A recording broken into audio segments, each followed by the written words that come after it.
So now here we are in the what I'm calling the character creation document. You guys can all see this, right? The ships in the art, because this is AI generated art, but the actual in the game will show you the ships as well, because found some cool models for those in game. So anyway, but we'll get to that in one quick sec.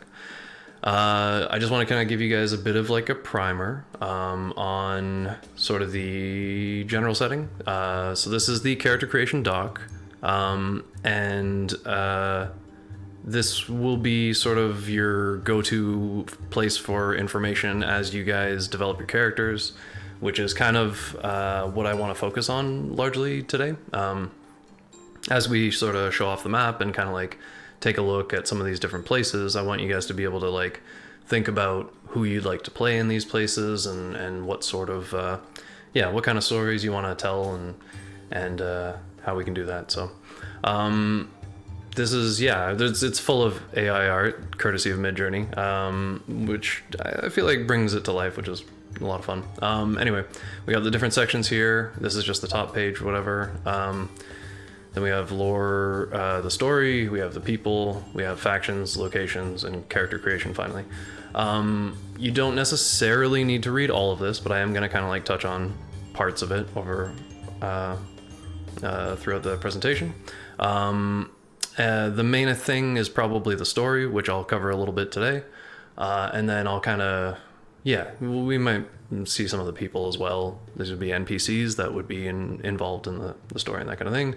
Some factions that you guys could potentially, maybe be affiliated with. And then locations, just kind of like a handy thing if you want to kind of think about where you might be from or whatever. So I'm going to get into locations here, actually.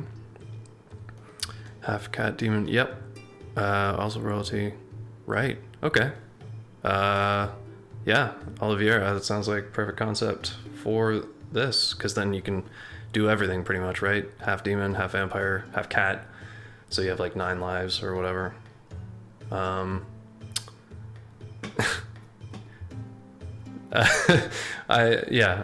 not outright forbidding that concept, but I'm not encouraging it either.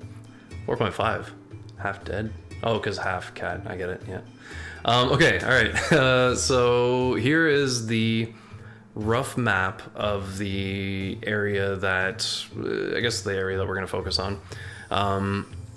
I tend to default to this one map that I found that seems to have align well with any of the lore that I've read, or also the Mongoose RPG books, which for our lore, now the approach we tend to take is just kind of that, all the stories of Conan and that sort of thing are, they're tales and they kind of have a life of their own, and what actually happened in these situations, it's hard to say or whatever. We try to stick to the lore as much as we can, because I am a bit of a lore head, like I will get a little bit obsessed with these things. And compassionate characters, yeah, sure, they're fine. Everybody loves compassion. So okay. So with that in mind, I mean, that's kind of the spirit in which Howard kind of, people like Howard and Lovecraft and whatever, they kind of wrote with the sense that people sort of take their stories and run with them. It's kind of the same thing as like D&D and whatnot, and like there's a campaign setting and that kind of thing, and you can take it and you can kind of like do what you will with it. Along the way, we just kind of want to make sure that we align on our lore and different things like that, but that's easy enough to figure out as we kind of work together. So but yeah, I enjoy a good map, so here we are. Now, as I was saying about the Exiled Lands and the continuity between seasons, now Funcom doesn't really narrow down where the Exiled Lands are. There are people that kind of believe that it's maybe in a different location, but it's just like the way that it's all the different clues or whatever that I've been able to pick up on. It just kind of seems like it almost needs to be out this way somewhere, and where exactly that is still a little bit, a little bit uncertain or whatever. But it would be in the Western Ocean, because just yeah, the idea is that like people from Stygia are able to make it there and stuff like that. And within our lore, also we do kind of have Sipta off the eastern coast. So like people would set sail from, if you recall, in the Exiled Lands, what is it, Buccaneer Bay or whatever, Flotsam, what have you. People would set sail from there and make it to Sipta, and the Isle of Sipta is, I mean, here according to the map, and it is off the coast of Stygia. That is kind of the general lore. Within our current thing, just to kind of bring people up to speed, the Exiled Lands is somewhere in this vicinity, and people, after the falling of the Curse Wall, which was sort of at the end of previous seasons, sorry, I was just trying to read chat. But at the end of that season, the Curse Wall falls, and all of the time fuckery that had been going on, kind of goes back to normal. People are returned to their own times. So yeah, I don't know. You might feel different ways about time travel and stuff. It was a fun season for me, but whatever. In either case, the Curse Wall has fallen. We're back in present day. And a lot of people will be leaving the Exiled Lands, trying to make their way back to the mainland and kind of get back to their lives. So they left from the Exiled Lands, and were able to kind of like find ports along the coast. The bracelets, the bonding bracelets, those still exist, but they don't have the same sorcery that they once did. They're sort of rendered inert, but there is, it's believed that there is some, small trace of that sorcery that was left over. If people recall throughout the seasons, kind of part of our lore was that the bracelet kind of like slowly over time steals the soul of its wearer. So it kind of contains traces of these things. So what happened to that, who knows. But these bracelets no longer hold any power. They can be taken off, and people can wear them, and the only way to find the Exiled Lands would be with a navigator that has one of these. That would be the only way to find the current that would take you there. Another thing to sort of keep in mind too, in this time period, most ships are coastal ships. They can, circumnavigate the coast, what have you, get through here because it's, shallower, whatever, that kind of thing. But like, they're not really built for going out into the deep ocean and stuff like that. So this would be a treacherous journey to make it back to the Exiled Lands if you wanted to. Even coming from the Exiled Lands, treacherous as well. But we'll just assume you didn't die if you're bringing a character over. That would suck to kill you right before we even start. Anyway, so the Exiled Lands, that's kind of the story there. More of these bracelets are kind of like making it into, strange antique shops and various other, purveyors of curios and that sort of thing. The Isle of Sipta, however, at the end of one of our seasons, I forget. Anyway, the Maelstrom picked up, and within this time, the Isle of Sipta, or Amontet, as the Stygians call it, is sort of buffeted by these storms. So the Maelstrom hasn't stopped. It's been raging ever since, and nobody can really make it. The area here off the coast of Camus and sort of along Stygia here, it's more treacherous than other areas. It's not impossible to get through, but the waters are turbulent because of these storms and whatnot. So that's Exiled Lands and Sipta. So that's something to keep in mind if you are bringing a character over from other seasons. But yeah, theoretically you could land anywhere. You could land anywhere along the coast and, make your way, do your thing. This will take place, I think roughly, I might have to actually confer with Resic on this a little bit, just to make sure our timelines align. But I think somewhere between 3 and 6 months after, I don't know. maybe Resic can chime in. I can't remember if we had settled on that, but there has been some time since, and yeah. So in that time, you could have done whatever. We can figure out that story, whatever. But for the sake of this campaign, it's going to focus not so much on the exiled lands. That will be a thing, but this is going to focus primarily, at least to start anyways, on this island here of Mar Brazo. And this is an island in the south of the Barachan Isles. It's a freehold that, you know, owes allegiance to no nation, but there is a ruler, and I'll get into his story momentarily. And then the other two sort of places that mostly we'll be focused on is Jarita and Napolitos. And so let's jump into the game here, where I am idling. There we go. And so, welcome to Jarita. Now this is sort of where, oh, there's the ship, by the way. I promised a ship, and there we go. Yep, this is Baron Vasco. He is sort of a prominent character, and I will explain his origins. But he is known as the Baron King of Mar Brazo. So, yeah, the ship is pretty dope.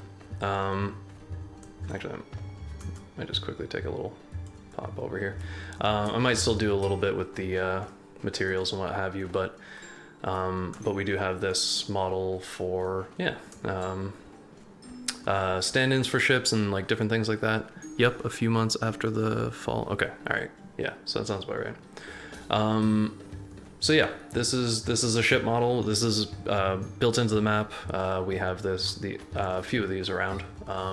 We can put some more too out in the water. The idea being that, you know, if you guys wanted to like RP some, you know, ship scenes and things like that, like we'll have assets to do that. Because quite frankly, not to say anything negative about Ships of the Exiled, I love it in theory, but that mod has not been updated in a long time, and its ships are buggy as heck.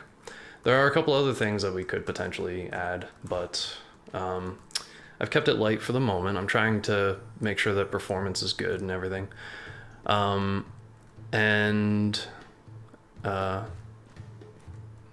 of Baron Landlord? What? Oh, no. Yeah, well, no, he has no children, or to speak of anyway, so he's a Baron. But yeah, or well, I mean, anyway, I guess impotent Baron? No, he might be able to make children. We're gonna test his sperm later. But anyway, so this is Jarita. This is so it's a city in the south of Zingara. In the distance, you can see there's a church there. We'll go take a look at that. But they're, you know, good Mitran-fearing folks. So in Jarita here, to walk you through, that's the bathhouse. I'll take you in there in a second. But the beginning of our story kind of takes place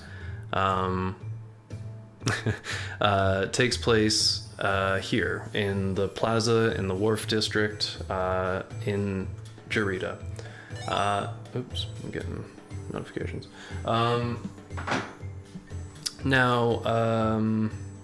The former Duke of Jarita. Now for this, unfortunately, sorry, I'm gonna probably be bouncing back and forth between this document. So this is Baron Vasco, the Baron King of Mar Brazo. We have some nice AI art for everybody, but first off, oh, sorry, these things get resized. Okay. Sorry. Notion sometimes does this little thing where it resizes things. I just want to make sure everything was good. Okay. So first, formerly, before the events of that led Baron Vasco to that led him to Mar Brazo, the Duke of Jarita was Duke Salvador of House Vidal. And his family has ruled in Jarita for a very long time. He was, feared and respected and what have you. And so yeah, he was the leader here. However, he succumbed to a bout of apoplexy, so he had a stroke, and he died from that. And this was about like a little over 2 years ago from the present time. Now, okay, Duke Salvador, now dead, so forget about him. He had 3 sons. One was Prince Benito, who he was the eldest, and from birth he was sort of raised to be the heir to Jarita. He would take over when his father, finally died, and so he was an honorable man, whatever, that kind of thing.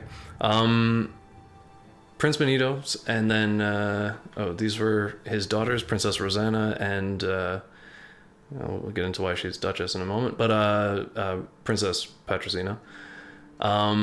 These two were twins. I will explain more about them in a moment. And then Prince Galliano was the second born. He kind of gave up his titles and all that kind of stuff and kind of, became a man of the cloth and pursued a life of matron study and that sort of thing. And then Prince Renzo, the youngest, who was a commander in the Zingaran Royal Army, which serves Cordova, which is in the north. That is the capital of Zingara, and he served in that military in campaigns against the Picts and whatnot in the Northlands. So he was not in Jarita at the time, and Galliano was dedicated to Mitra and what have you. So what happened after the death of Salvador, there was accusations after the disappearance of Princess Rosanna, so Benito here's sister. She disappeared. No one knew where she went, but there was like various rumors and things that led Benito to suspect Baron Vasco. And Baron Vasco, he has a barony in the province of Jarita, but like further north, like inland a bit. So he has a barony up there. It's called Lorica. I invented it. It's not real. Well, it's real in my head. And he accused Baron Vasco of abducting his sister. There was not enough proof to convict him or anything like this. And as such, he would have been allowed to walk, but this was unacceptable to a man of honor like Benito. So he challenged him to a duel. And this duel took place here in Jarita. Now, the results of this duel were that Benito was killed, but because the Baron concealed poison dagger and used this in the fight, and for his dishonorable tactics, he was exiled. He wasn't imprisoned or put to death or anything like that, but he was exiled. For what reason? There wasn't a harsher punishment, perhaps. It's hard to say, but exile is very dishonorable, and that might have mattered if it wasn't for the fact that, of course, the Baron Vasco, he has no house. He's not of any noble birth. He is a lowborn. He was born in the gutters and learned how to get by. That's helpful. Thank you. Anyway, sorry, there's a map in chat now, so. Baron Vasco, born on the streets, that kind of thing. He managed to get to where he was by doing favors for powerful people. He would be the one to get his hands dirty, and so that other highborn could, stay away from that nasty business. And as such, he did have some, different powerful friends and that sort of thing. Thanks. Yeah, so that is kind of how he got to where he was. And then he sort of lost it all in exile. However, he still had a great deal of influence. He brought with him his like house guard, all of the men that were loyal to him, including the mercenaries that he hired, the Ashuri mercenaries. Now, Ashuri are from, they're a group of very elite soldiers from Shem. That's, again, established lore or whatever. But Zingara, in fact, employs a lot of Shemite mercenaries. And other places do too. Argos does as well. But anyway, and so he brings with him all of these, fighting men, that kind of thing. They go off and they find the Isle of Mar Brazo. Now, I'm going to pop over to Mar Brazo so that we can kind of see that. That's the most fleshed out place at the moment, thanks to Taya helping out a ton with the decoration and Crimson doing some builds and stuff. So I'll take you there in a moment. I think we'll probably come back here to take a look at some of this. There are signs around at the moment. We're still kind of like ironing those out, but just to kind of give a little taste of some of what's here. That's the bathhouses, and then we got the Merchants Guild here. Oh, man, popular. Okay, yeah, anyway, so this is the Merchants Guild. This is where, or the Guild of Merchants, rather. This is where they meet. And they kind of are a powerful force in Jarita. All right. Well, we'll see. I mean, it's actually, I don't know. I think Mar Brazo's looking really good these days. Anyway, yeah. And then there's, like various buildings and things like that here. We can take more of a detailed tour later once we get through, the major points. But for now, oops.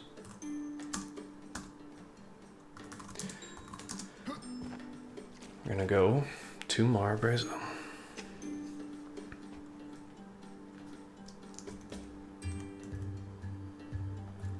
Oh yeah, that was a thing I was gonna show off in a minute, but I'll do that when I come back. Alright, so let's see how this is loading in. Hopefully it's alright. I am streaming in multiple places, and yeah, and Bar Brazo, it's pretty full. A lot of this stuff was added through dev kit though, luckily. So actually here, oh, is this working? A lot of this was added through dev kit, so I mean there is a lot of deco as well, but hopefully yeah, hopefully we're in a good spot. But anyway, so yeah, here we have Ashuri guards, as well as Baron guards, which I'll explain a bit more about the Baron guards in a moment. Will we see deco? Yeah, all that. So this is the actual server. This is where we will be playing, and so this is this is what it looks like at the moment. Over time, we'll kind of add more and stuff, but I'm not gonna go through. I think I can maybe not go through the whole thing, but this will give you a quick little tour. I've been doing some stuff with tot scripting and whatnot, but oh, sorry, don't mind the debug messages. I'll have removed these by then, but so this is some of like the new tot scripting and that kind of thing. We can put in these sequences and whatnot. I'll allow you guys to kind of like go through this on your own, but I'm just going to kind of give you a bit of a quick tour. You have the registration tent, which we'll do some more stuff with this. Oh, I moved this tree recently, and so I might need to reposition this camera. Anyway, that's the outfitters. That's where you can kind of get, yeah, I know, I love this camera work stuff. It's great. Oh man, I should have done this since I added trees or whatever, so I'll have to rejig this a little bit, but whatever. Outfitters, that's got like all of the basic needs. Players will probably end up using this a fair bit as like where they go. No, it needed trees, trust me. I think the trees helped a lot. Anyway, I kind of left that till later because, I don't know, it's kind of one of those last steps often. Anyway, Outfitters from before, as I was saying, players will kind of go there to get like outfitted and also potentially spend money or get various quests and things like that. So there are like little quests that I'm like kind of like working with and putting in there. We'll see how it goes, because like I'm not sure how much people will do in their downtime, but I'd like there to be stuff available for people to do. The purpose of them is mostly to give players something to do together. Like, you know, if you want to meet up and do a quest together and that kind of thing, it's not like a grind. Like, the last thing I want in this is a grind, I feel like I should say. The main goal is to tell stories and what have you. So okay, so the next, and then we got God's Eye here. This is kind of a lotus den and whatnot in sort of the center of Shemtown, is what I'm calling this district. This is kind of the beach area where a lot of Shemites are settled. Shemites, yeah, have come here from, from Shem, obviously, but there's a lot of like different groups of people here in Marabrazo, but the Shemites is a predominant one. This is the back here is the crow's nest. That's kind of like a big open place. You know, we can add more people and whatnot. It'll probably be more busy, but we're also, you know, like considering performance and whatnot, but we'll see. Some of these things will be done up a little bit more like for each individual session and whatnot too. So, yeah, then we have, warehouses here. And then beyond the warehouses, we have the Nord town, which I'll kind of get into. It's where the people known as the Reds are. Right, yes. And then the boardwalk where there will be more whores than ever before. Sorry, that's over this way. So this is again the docks, and we're kind of panning over. And we got Vagabond Beach. Hopefully everything loads in, because like sometimes when you're too far from the camera or whatever, it might not load in, so just something to be aware of. But this is Vagabond Beach. This is kind of like where people who like transients and things like that who come through can set up like a tent or, you know, that kind of thing. Players as well, if they're just kind of like temporary and want a place to camp out. There's that here. I'll show you a bit more, because there's tents and stuff here. Yeah, so this is kind of like where the transients will kind of end up. And then on this side, on the other side, do a quick little pan over here. This is Smuggler's Boardwalk, which is run by, again, the trees. Okay. Anyway, whatever. Yeah, I'm gonna adjust these. It's okay. No, I love the trees. It just happened. I haven't done this pan walkthrough or whatever since I added them. Anyway, though. So yeah, this area here is run by one of the NPCs, which I'll kind of like do a quick summary of the different NPCs or whatever. But oh, sorry. Also, I'm missing stuff. Will players get option to build home? Yeah. So I'll explain a bit more about how like the build and stuff like that part of things works. Yeah. So okay. So as you'll be able to see, like Marabrazo is like, you know, there's a lot of stuff going on there. There's probably not like room in Marabrazo proper, but there are some places sort of just outside that you could build. There are also yeah, other places, like there are islands around here too, which I'll show you in a bit, and other places on the island. So there are a lot of options. It just kind of depends on what fits the concept. And also it's like, you could build yourself, you know, a place to live, or also if you have an idea for a project, like, hey, wouldn't it be cool if there was like, I don't know, a crazy shack over here with like an old lady that's nuts or whatever. I don't know, whatever. Something better maybe. But anyway, so we can kind of like approach builds like that, you know, because it's like, the idea, what I'm hoping for at least, is that everything that we kind of like build on here will contribute to the story. It'll be a place that we can do RP and that sort of thing. I want to give people the ability to have like their own home base and that kind of thing. There you go. You could have, yeah, your grandma could live there, maybe. Yeah,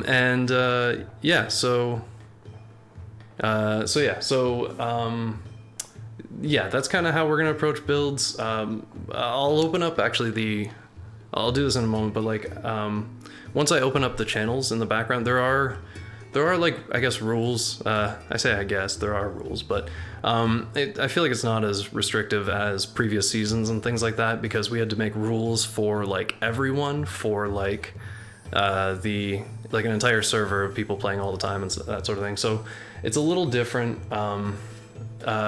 In this, we have a little more leeway. We can kind of just, you know, play things by ear, and we can kind of like see what works. And yeah, so everything is fairly flexible.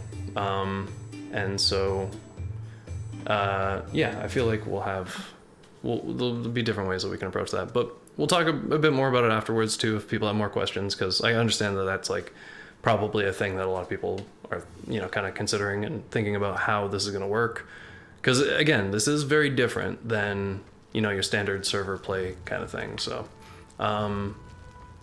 so we'll do what we can to kind of like smooth that out or whatever. I'm just gonna grab a drink of water.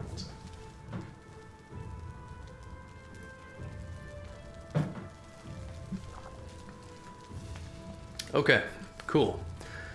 Yeah, so continuing the walkthrough. Yeah, this is Mara Brazo, outfitter.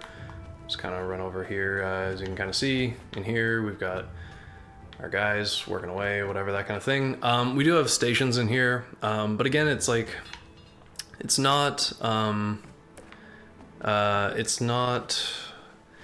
guess like, I kind of want to dispense with a lot of the basic sort of like game loop, I guess, of Conan Exiles. Like, oh, hey, this is one of our thralls. Yeah, as you can see, the better thralls or whatever it is, the new living settlements update. It sometimes works and sometimes it gets a little wonky. They've been all right. Like, I've seen them kind of like chilling and eat. Oh, okay, he disappeared. Anyway, but yeah. Yeah, as I was saying, like the basic game loop of Conan Exiles, where like you kind of like grind away and chop down trees and whatever and stuff like that. That is not going to be as much of a focus. Like we really kind of want this to be focused on story and role play and anything that we can do to kind of do that. Oh, also just a fun thing when you actually do get in game here. This guy.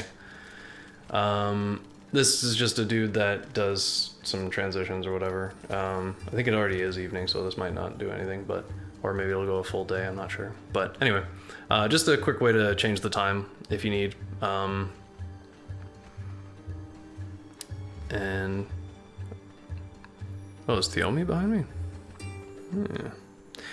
Yeah. Oops. Oh, reposting the map, nice. I think the sun should come up. I said evening, so that should be good. Anyway, and then yeah, we got various vendors and things like that. Alchemist. So yeah, as you can see, yeah, the transition, it takes a bit or whatever, and then it kind of goes through. That was like a full day of transition. This is just a new fun thing that Todd has added with scripting and that sort of thing. So, so yeah, it'll settle back in at evening and whatnot. But yeah, again, there will be like characters throughout that you can kind of interact with. I won't give too much away yet, but you know, I'll kind of have some scripted interactions or whatever for people to kind of like, I don't know, discover little hooks and things like that. Yeah, these will be all different places sort of that you can kind of like conduct scenes and you know, do RP, and this can be separate from sessions as well if you guys want to get together for things, but I guess that's like a little bit more of a later thing, because probably we'll want to start off kind of like with session 0 and that sort of thing to kind of like get you guys like bring everyone up to speed, make sure that like you understand how your character got there, what's going on, different things like that. So we'll try and, you know, get as much of that figured out in advance before you like start, you know, doing full on RP and that sort of thing, so that you know the situation and the context and everything. This is the prison. It's a little bit off limits for the moment, but it's getting built out. Should be nice. We got a big old cage here. So also, okay, so this is the edge of town, as it were. Well, sort of. I mean, that's up there is the that's where the Baron King um, uh, resides. That's the estate. In this area here, I have it sort of like marked off as like this could be an area for expansion. People could potentially, you know, build out this way. And that would work. This would be beyond the walls of Mar Brazo, so it would be like a little bit less safe, but like, you know, it's not like the shores are getting raided all the time or whatever. But yeah, and then just to kind of show you or whatever, yeah, there's a like lighthouse over here. Kind of was building like a little cemetery over here. Yeah, there's a lot of stuff around, but anyway, so that's one of the areas that I was kind of marking for expansion. I'll go up there in a moment, but just to kind of like show. Oh, this is a. Oops, some things are loading in.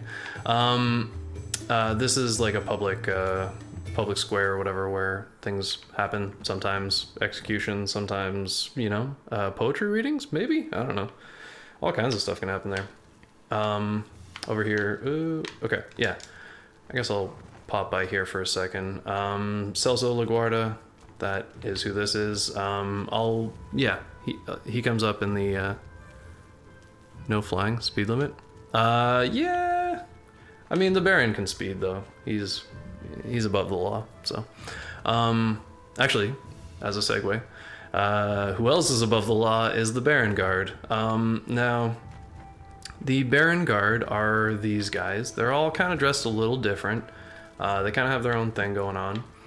The one thing I see, Lee, that sort of differentiates them, they all have a brand on their forearms that they get from whatever, you know, rights lead to them becoming Baron Guard. And when they achieve that status, they are kind of above the law. They are celebrated. They're kind of given whatever they want in a lot of cases, and they are known as being like the Baron's like top people.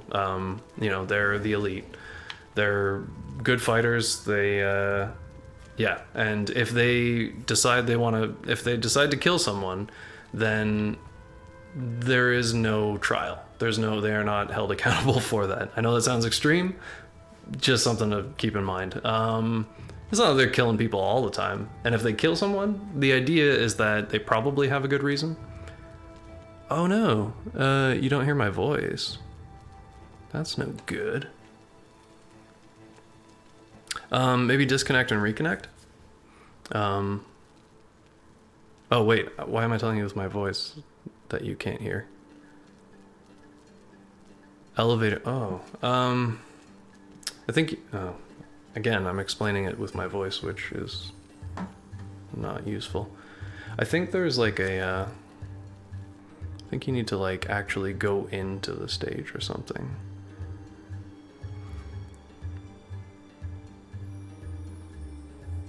Yeah, hopefully that'll...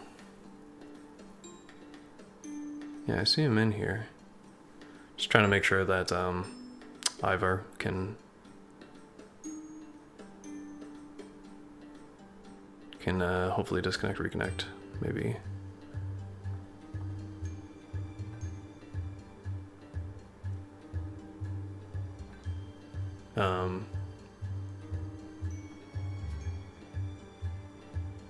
Yeah, sorry, I just didn't want to go too far ahead or whatever. With hopefully he can get in. Yeah, I was gonna say to Twitch if that's not working. I can see the Twitch chat as well. So if trying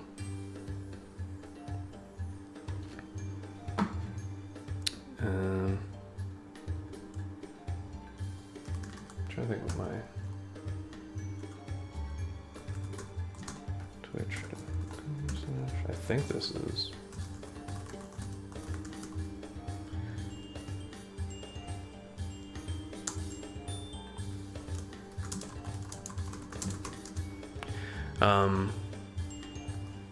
Or I think it's in my profile also. So hopefully that. hopefully he can check that out. Yeah, anyway. Sorry. Just figuring out Ivor's settings. Hopefully he can tune in. Oh, okay, awesome. So yeah, so hopefully you can watch on there. If you want to ask a question, you can toss it in the Twitch chat, which I can also see. So yeah, sorry you missed the first little bit there, but I would be happy to recap with you later if you like. Yeah, so let's continue our tour here. Yeah, so that's the Baron Guard. As I said, they are elite and can kill anyone if they want. Yeah, I don't know. Sounds pretty extreme, but the guys are pretty extreme. They're unique, and you'll probably learn more about them as we go. But yeah. Also, I mean, I guess if anyone wanted to play a Baron Guard, that is theoretically a possibility. But we'd have to kind of like iron out certain, details about how that all went down. So, and again, it might have certain implications as well. So, yeah.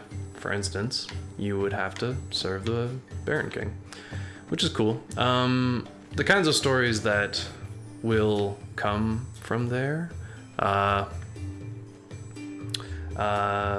will be, it'll be, well, we can talk about like the different kinds of stories that we can play out, but like, I mean, at its most basic, I guess you could, you would get, missives from the Baron King in the event that you were to meet him, or maybe it's just someone around town. There are a lot of like things around that I sort of already have planned out that like we could use as like nice like sort of icebreaker missions and various things and kind of build from there, because I don't know if you've realized this yet, but the place is very well fleshed out at this point, so so there's a lot kind of to work with. So this is a quick thing I just wanted to show. I'll get into it more, but as players kind of like get in and that sort of thing, I figure that people will need storage. One thing that I was going to do is a series of keys, which would allow people access to chests in here and stuff if they need like a personal chest or whatever. But like I say, you won't be grinding for materials and stuff like that. Oh, sorry. Oh yeah, the mod, that's Ravencrest. Yeah. The bird, different stats, could be leveled. Who's the only play? Huh, that's fun.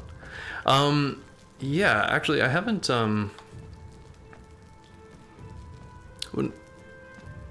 yeah, I haven't actually added that yet. I've been slowly adding mods. That was kind of the plan. Going to yoga. Sorry, I'm just again catching up with chat. But yeah, Ravencrest though, that was one that I was going to add. It might serve a similar function to before. I'm not sure if you would. Yeah, I guess you could level them up. There's no reason you couldn't. Yeah, so, but yeah, I enjoy it for just the variety of birds and stuff like that. And also if you want to have a parrot on your shoulder, it is, there are a lot of pirates around. So, so that was one that I was, gonna add. Fair enough. But yeah, no, the birds are cool. I enjoy them. I will probably, yes, that is a plan to add that mod. And there's a couple of other little ones too that will still be added, but just also talking about mods generally overview, we are using Todd admin, all that kind of stuff. We do have Pippi on here as well, but oh, is it? Yeah, no, yeah, I know. I was a little worried that it might cause a little bit of lag or whatever, but I mean, I think one of the big lag things was the bird guards that yeah, maybe the mailbox, I'm not sure, but I think one of the things I heard was like when you put the guards, like the birds that are like that squawk when someone comes close or whatever, I had heard that those ones are can add a lot to the lag, so I feel like that's probably not something we'll have a ton of, so that could help. But yeah, I think it'll probably work for this setting, so I'm into it. But yeah, anyway, so we're using Todd-admin and all that kind of stuff. At this point, I mean, it's getting to the point where, I don't know, Pippi is kind of not needed, but it's also not destructive necessarily. It hasn't caused any complications or issues. There's a couple like little Pippi things that I've been using, but like by and large, I have kind of switched over to like the Tot workflow and all that kind of stuff, and it's amazing. Honestly, the scripting and stuff in it is so good. And yeah, there's a bunch of stuff. See, here we got like living settlements working properly. This is an NPC, but this here is one of, I think she's the tanner or something. Yeah, just having a little food. So it is, I guess the hot fix probably fixed some things, which is good. This is one of the taverns in the Nord town. Again, I have like little signs over in different places and whatnot. To kind of like, yeah, it was mostly for when we were doing deco and all that, so some of that will leave or whatever. This dude is the master smith.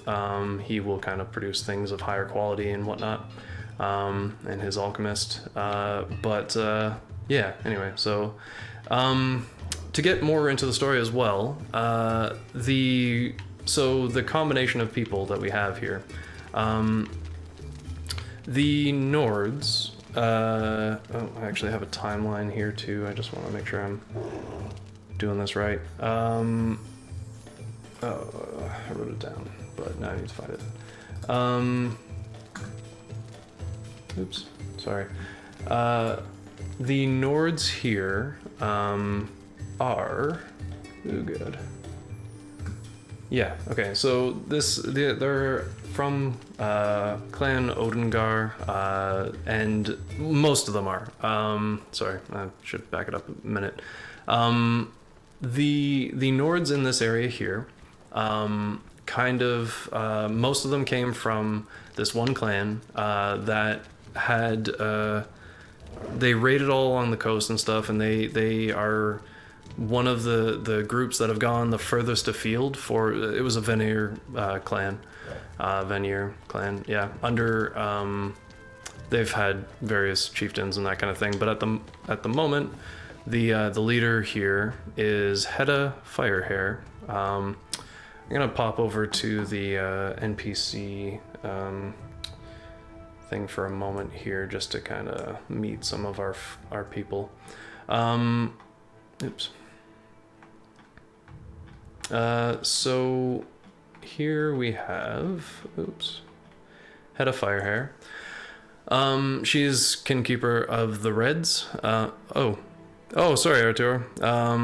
Yeah, well, you'll be able to catch it later too if you want. If you want to catch the end of it, I'll repost it in announcements at some point. So, will people be able to take over some of these businesses? Yeah, potentially. I mean, like some of them might have sort of NPCs that are kind of like connected to them, so it's not like you won't just, well, I mean, I guess you could kill them. I mean, in theory, we'll see how that goes for you. But yeah, but you could also, maybe you start working with them, maybe something develops and maybe you kind of start to take ownership, who knows? Or maybe they leave at some point. I'm totally open to all that kind of stuff. Ideally, I want you guys to interact with the NPCs in the environment and kind of build stories that way. So that's why I have this elaborate page of NPCs, and I'll probably keep adding to it. You don't need to know everybody, obviously, but they might come up in RP and that sort of thing. So anyway, so Hedda here, she was a shield maiden and that sort of thing. She's kind of since become the leader of this clan, and she's a Vanir who has like a particular fascination with books and knowledge and that sort of thing. She's a little bit unusual for Vanir, but I guess she grew up always believing that like all of the secrets of the universe or whatever are somehow contained in books. Somebody has written something down that explains everything, and so she's fascinated with them. She doesn't know all languages or whatever, so she's collected a lot of books over the years that she can't even read, but she still maintains them as these sources, these tomes of eternal knowledge or whatever. So So anyway, so that's kind of the book. Thank you, Resik, just in case anyone was unfamiliar. Yeah, so that's kind of that she is kind of the leader of the Nords in this area. And yeah, they're mostly all from this same group that have gone like as far afield as like Vendia. So they've been all down along the coast, along the Black Coast and up the other side. So yeah, so that's her. So that's something to consider too. There is a lot of ways in for Nords. They're not the only clan as well. There are also others, and we'll kind of flesh them out a bit more as we go, but there's after them, so yeah, they arrived maybe like sort of like a few months after the Baron arrived, and the Baron first settled here about 2 years ago. That's kind of the timeline. And since then, and it was established beforehand, like the Isle was here beforehand, and it was just kind of run by other warlords and kings and self-proclaimed whatever. But he sort of took it over, not like by killing everyone, but definitely some people died. Yeah, so he's taken it over since that time. And then yeah, sorry. So then a few months later, that was kind of the arrival of this clan Odengar, and then sometime later, still maybe a year to like I don't know, 15 months ago or something like that. That's kind of the time range I'm giving. Other Vanir have arrived after like a failed attempt to raid Cordava, the capital of Zingara, further in the north. So yeah, after a failure there was a lot of there was a big group of them that kind of went there, and they tried to raid Cordava, failed, and then they got splintered and went in different directions and things like that. Some of them ended up here. They represent less, like the most populous clan is Clan Odengar, but there are others as well from that failed raid, and just from whatever other, particularly adventurous Vanir and Nords who have come down the coast, I guess. Aesir are here as well. I have one right here. There's not a ton of them, but yeah, they're around. Yeah, so this is, I'm still kind of working on this NPC actually, but she will be running this bunkhouse in here. That is kind of just like, I'm still kind of working on this one, but that'll be a place that like people can crash and that sort of thing. You can rent a bed type of deal. But other than that, yeah, we got a nice little place here. In terms of horses, there's not a ton of horses on the island. There's actually very few. And yeah, that's somewhat by design as well. I mean, there are a lot of things too that that I guess get taxed basically. Like, so like to have a horse on this island, you would have to pay the Baron, a tax on that, more or less. Yeah, so yeah, there's a bunch of like those sorts of things and whatnot. So it's something to keep in mind. People probably won't all be riding around on their own horses, not on this island necessarily, but in other places perhaps. Tax for thralls. Oh yeah, I'll actually get into the, that's a good question, because it gets into the topic of slavery. Now, the Baron King, his message, if you will, and the reason that a lot of people have sort of rallied around his cause is because, as a low-born Zingaran, he managed to, elevate himself to the status of Baron within the kingdom of Zingara. And it's like he's a bit of an inspiration in that regard. And that's sort of what he plays on, is that this idea that no matter where you were born, no matter what the circumstances of your birth, anyone can achieve, greatness and what have you. So in his eyes, you know, like everyone has a chance. As such, there's no slavery, quote unquote, within Marabrazo, but that is a kind of a loose term. What there is there's indentures, and this is like just a different kind of slavery, in which the important part about the indentures is that there are contracts that have a fixed term. So anyone who is a slave, and there is a slave market here, I'll show you in a sec. Sorry, an indenture market, whatever, I don't know what you want to call it. So yeah, they are, and I'll actually introduce another couple NPCs over here. This, as you can see, slave market, but they all have contracts. So you would buy this slave's contract, their indenture, for a period of time. After that period of time expires, then, you know, they would theoretically be free. Now, as to if that ever ends up actually happening, like whether, you know, a slave dies before they reach their indenture or the end of their indenture, or they or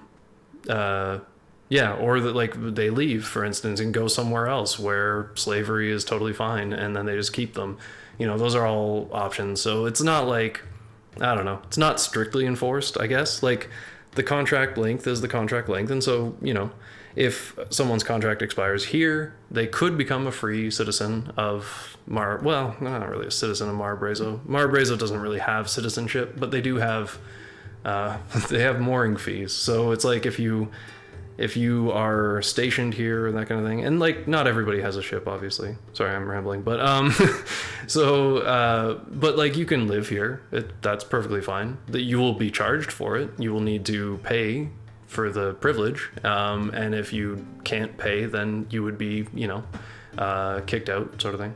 But you know, it does exist. So anyway, so all that's a long way of saying that, yeah, I guess sort of you do pay a tax on thralls and things like that for these contracts and indentures and whatnot.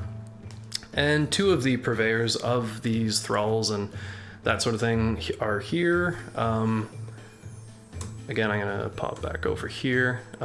We have Selectal and Chata, who are Kushite slavers, basically. Selectal is Chaga, which is sort of descended from common ancestry of like Stygians, and they are the ruling class in Kush. And these guys in particular are from Zabila, which is actually something that will potentially be done, or be added to the map at some point. It's, you know, like, it's a longer term goal, and I'll show you too. So there's so many things to explain. I'll show you some of the places that we hope to add to the map, but you can see them when you go into the document and that kind of thing. I've kind of divided up the area, so, you know, I'm kind of trying to make room for coastal cities like Zabila in Kush, Kami in Stygia, Asgalon in Shem, and I already have, Jarita and Napolitos, and I have a place for Cordava as well eventually. So these are all places that will get added over time, but it does take a while, right? So we're going to focus mainly on this area for now. So that's something to keep in mind as you think about your character.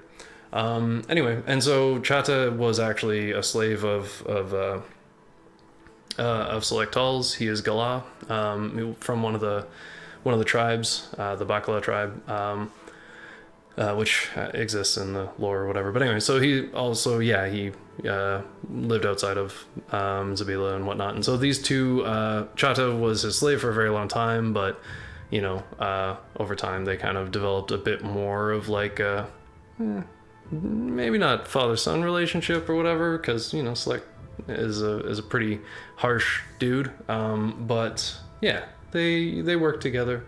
Chata is now a slaver, so anyway, you'll hopefully meet them over time. Other people, again, I'll just kind of cover quickly. Father Trinidad is actually the Baron's father. Will characters be able to tie their characters into backgrounds? Yes, that's actually what I'm hoping for, is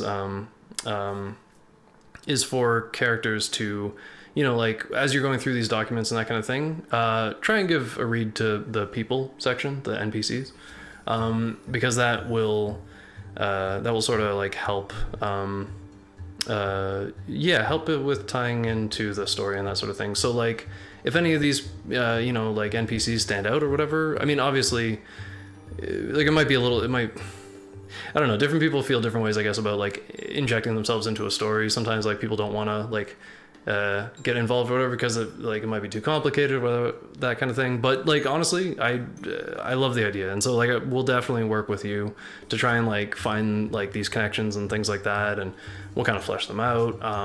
I've tried to keep like people like at least a little bit open too, so that like their backgrounds can change. I can incorporate things like ideas that you have into their backgrounds and like that sort of thing too. So I'm very open to that. But I've put relevant facts in the NPC document here. So yeah, Father Trinidad is the father of the Baron. They were reconnected later in life. He kind of runs a pirate company called the Sea Dragons.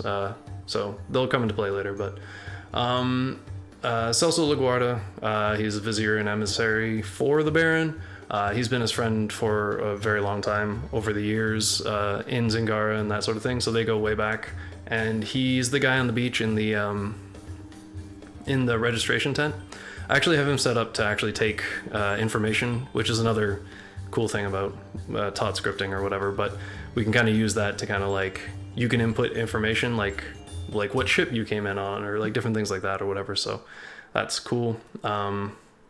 Anyway, so he's there. He'll be kind of like a bit of a point of contact for a lot of people probably. Omar is the captain of the Baron Guard. He is a former Ashuri, and he kind of, he always organized the Baron's guard and that sort of thing back when he was in Zingara, and then came across with him, one of the loyal people that came with.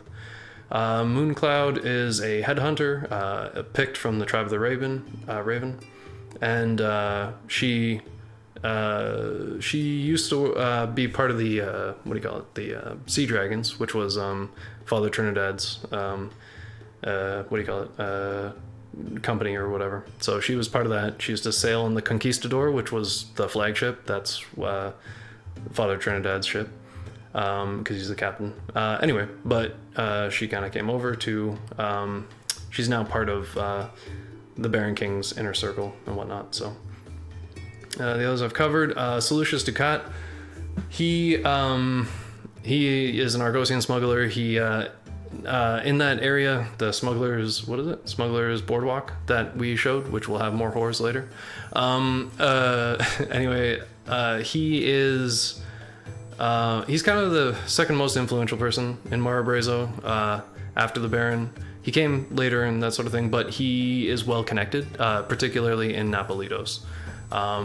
He has connections to some underground dealings and things like that there. As such, he's sort of a good person to know if you are looking for something that's hard to find, contraband or various other things. His family is, his house was disgraced through like losses in gambling and embezzlement of city funds and that sort of thing. But yeah, anyway, that's him. He is stationed, I actually do have him in town. I'll show you in a sec. Tolteca, aka Gold Tongue. He is currently posted up in the God's Eye, but he's a mysterious Stygian dude. Probably at least half Kushite. Not much is known about him. But he's charismatic and that sort of thing. And then Zulhadar, very little is known about him. Also known as Old Smoke. So anyway, yeah. Another thing about the Baron, just kind of an interesting point, is that he's not of any religion in particular, but he is very interested in all sorts of religions and sorcery and like superstition and all that kind of stuff. He's a curious man, and he likes to surround himself with people that understand these things. And kind of learn from them and stuff. So these are some of the people that he consorts with. Anyway, let's see. So that's them. This is, okay, so Argos. I will take you actually to Napolitos after this, I think. High Lady Euthalia is the wife of the Archon. The Archon, what's his name? Pelagios, which is up at the top, and then Prince Cleon is the heir to that, and then he has 7 daughters. Okay, sorry, 6 daughters. I'm skimming over things here. I just kind of want to, I want to jump back in game and kind of show you some things, but, okay, we'll get to Napolitos in just a second. The last thing that I'll jump back in here. Oh man, I want to show you the rest of the island. Oh, sorry guys, there's so many things I want to show you here. Okay, we'll take a quick tour around and then we'll come back. But while we're doing this, while we're flying around, oh yeah, there's a quarry.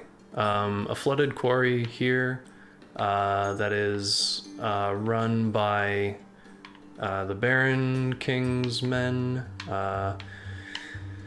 There's that. These are things that you guys can kind of explore once you like get on here and whatnot. So this is the island, the actual island of Marabrazo.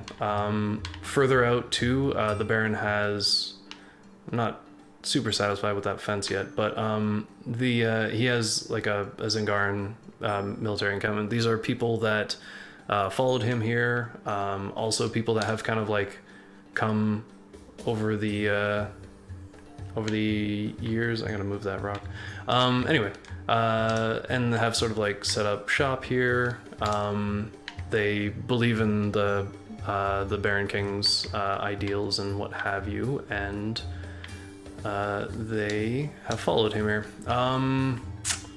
What else? There's a Catan establishment here. This is a work in progress that Crimson's been putting together, but just like as a quick little peek here. Taking a bit to load. Yeah, there was 2 Catan naval ships that have come recently and set up shop here. They have an arrangement with the Baron King because they are pretty close and that sort of thing. So he is aware of their existence, but they kind of keep to themselves. They are supposedly on some mission from Kitai looking for someone. Something that can come up later, or if you're looking for an inn and you have like a Kitai character or whatever, or Catan character, then that is also an option. And I can talk more with you about any of these things. What else? We got waterfalls. We got. I'll go into the swamp in a second. But yeah, there's also the hot springs here. This was once a place that was used to meet, meeting place between, there are a few different tribes of Pict around here. So again, if you're looking for connections and you're playing a Pict, the tribe of the Raven has a presence here, and also across the water from Marabrazo, which I'll show you again. Some of the tribe of the Raven have kind of like come over and sort of like settled with the people of Marabrazo, but others, kind of keep to themselves and can be, fairly ruthless as well. And this used to be a place where they would meet with another tribe known as the Tribe of the Devilfish. I'll get into them. They're in the factions part of the document. So the Tribe of the Devilfish is a little less accessible. They are... they keep to themselves and they stay in the swamp, which I'll show you the swamp in a moment. So yeah, that's this spot here. Got a nice outlook over here, whatever. But yeah, that was once considered a sacred place. And then, oops. And then we have the swamp here. Which can be a little more dangerous, and people are told to keep out of the swamp. This is kind of the territory of the Devilfish tribe, and they are, there's also alligators and things like that. Yeah, using a controller makes it smooth. So I won't. It's way smoother. It's way better. It's good. I don't use it very often, but for this, yeah, I'll let you guys kind of discover this stuff on your own. I'm not gonna get too into it, but there's a cave up there. Good luck. Yeah. So yeah, again, things for later. Okay, so yeah, that's kind of some of the island. It's most of it, I think. And then yeah, there's various other islands. I got, you know, some things over here. It's not, I want to, I guess, discourage the idea of like staking out a spot necessarily, because it's not like server play where it's just kind of like, you know, jump on, first come, first serve, you know, I'm going to put my foundations here and whatever. I want to make sure that we go through a process of like, let's talk about the story behind this place, whatever, that kind of thing, flesh it out or whatever.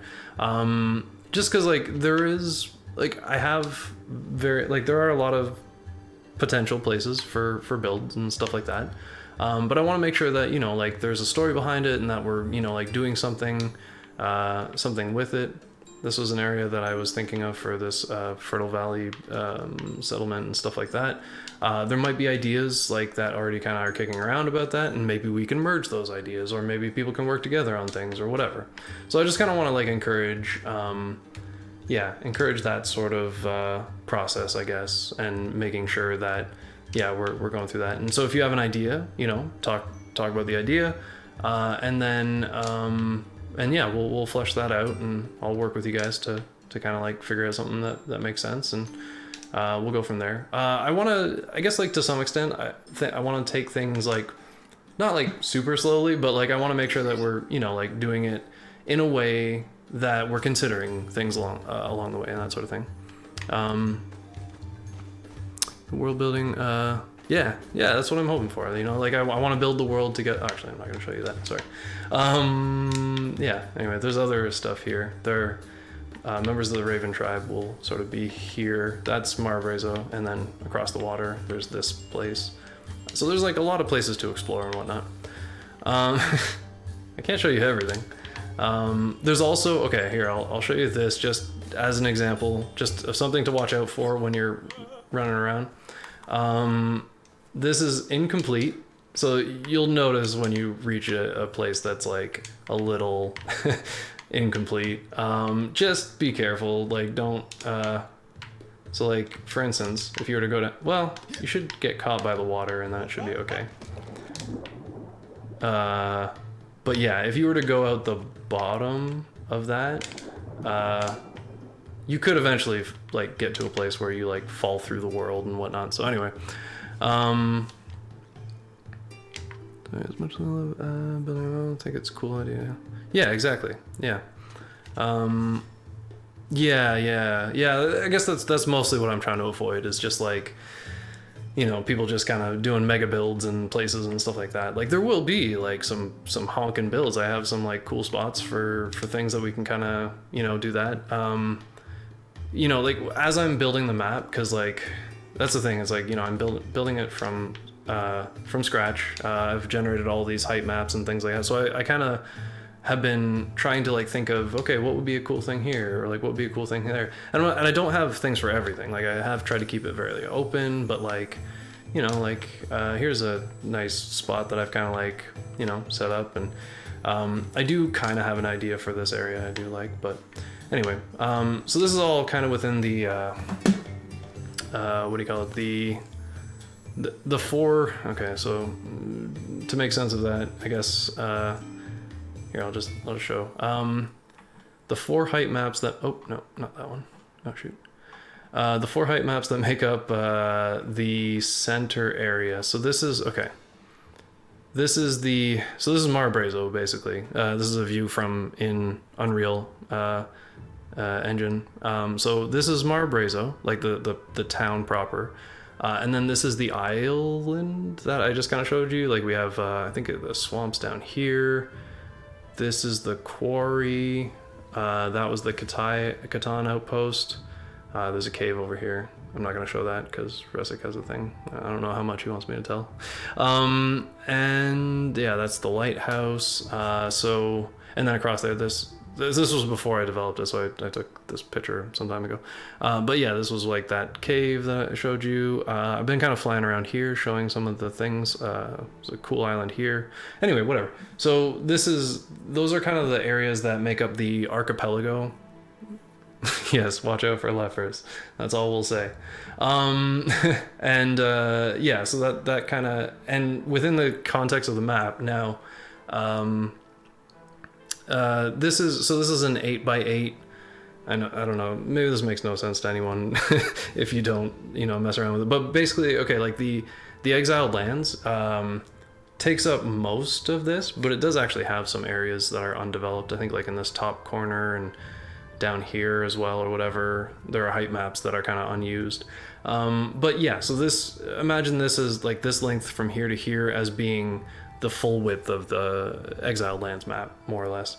And this is that one height. This is the 4x4, or sorry, 2x2 area that I showed you here.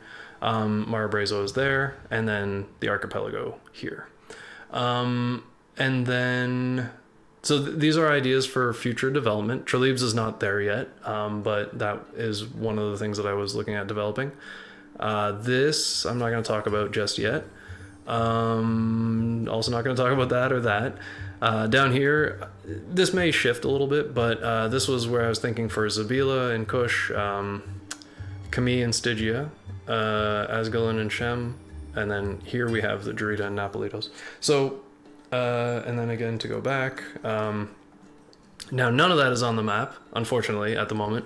I will add a map eventually, but I got to do a thing with a blueprint and whatever. Anyway, but I've kind of, just for my own reference, these markers are on the map that everyone can see for where Marabrazo, Drita, and Napolitos are.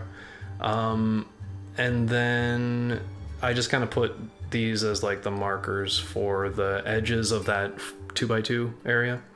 So anyway, that's just to give you a sense of the scale. And so there are other things around here.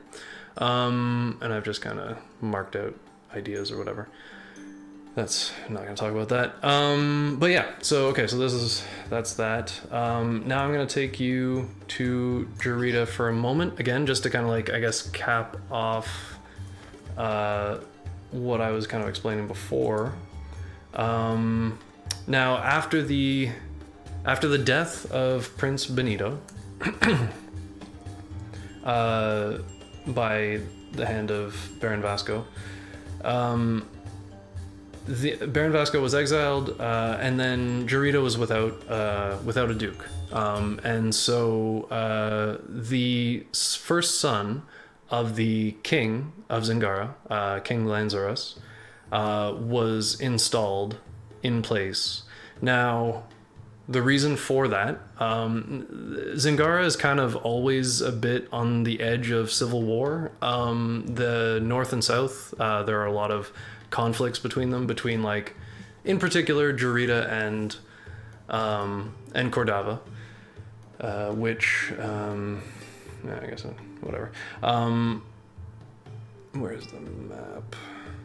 So yeah, between, oh crap. Sorry. Yeah, so between Drita and Cordava there, and then like the south and north mostly, there are conflicts that kind of have arisen and whatnot, but the king of Cordava installed his firstborn son as the Duke of Drita. So that is Duke Stavros, and he is the new Duke.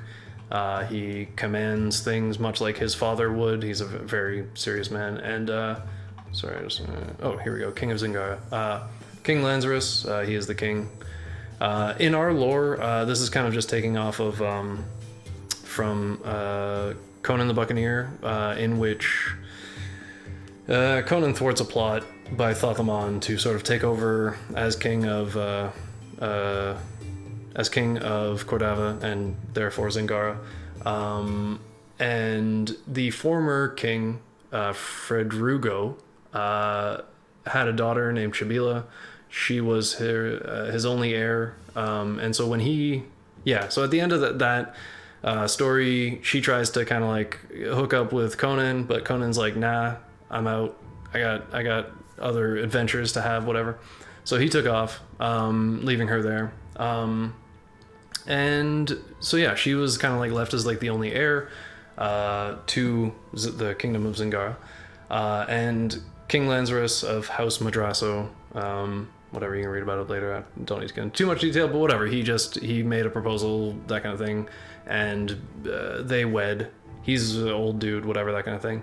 There was some talk of whether it would make sense for Chabila to marry Stavros, but instead his dad married her, because whatever, I guess he wanted to be the king. And then Stavros was installed as king, or sorry, as Duke of Jarita. So that is who is in charge of that at the moment. And yeah, I think that's the main thing to know about him. Oh, he also married Princess Patricina, which was Benito's sister, the daughter of the former Duke, basically. He married her. She became Duchess. She seems cool with it. So there's, I don't know, it kind of smooth things over a little bit, marrying someone from the previous family, from House Vidal. Anyway, so that's that.